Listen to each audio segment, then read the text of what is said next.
ইরানের ভয়ঙ্কর সেজ্জিল মিসাইল দেখে হতবাক বিশ্ববাসী।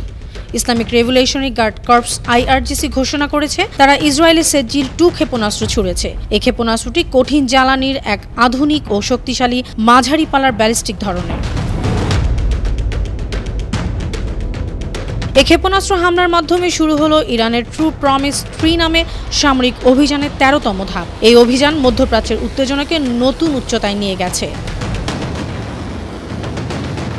সেজ্জিল 2 শুধু ক্ষেপণাস্ত্র নয়, এটি ইরানের সামরিক ক্ষমতার এক ভয়ঙ্কর প্রতীক। সেজ্জিল 2 ব্যালিস্টিক মিসাইল কঠিন জ্বালানি ব্যবহার করে। এর গতি অনেক দ্রুত আর পরিসীমা প্রায় 2000 কিলোমিটার।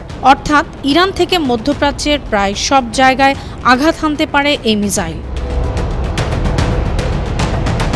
তবে শুধু শক্তি নয়, সেজ্জিল 2-র সবচেয়ে বড় বৈশিষ্ট্য হলো এর অসাধারণ নির্ভুলতা। এর আধুনিক নির্দেশনা পদ্ধতির লক্ষ্যভ্রষ্ট হওয়ার সম্ভাবনা প্রায় শূন্য।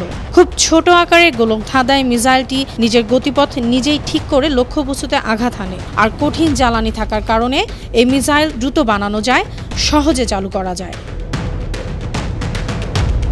গত বুধবার 18 জুন রাতে IRGC নিশ্চিত করে এই মিসাইল ইসরায়েলের আকাশ প্রতিরক্ষা ভেদ করে আঘাত হানার জন্য ছোড়া হয়েছে। এর আগে ফাত্তাহ নামের হাইপারসনিক ক্ষেপণাস্ত্র ইসরায়েলের আকাশ নিরাপত্তা ব্যবস্থা অতিক্রম করেছে। এ কারণে আন্তর্জাতিক মহল মনে করছে ইরানের সামরিক প্রযুক্তির ভয়ঙ্কর অগ্রগতি হয়েছে।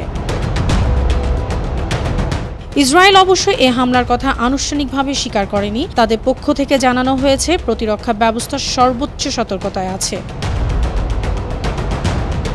বিশ্লেষকরা বলছেন, সেজ্জিল 2 শুধু ইরানের সামরিক শক্তির প্রতীক নয়, মধ্যপ্রাচ্যের ভবিষ্যতে গভীর প্রভাব ফেলার শক্তি বহন করে। অনন্যা চৈতি, আন্তর্জাতিক ডেস্ক, 52 টিভি।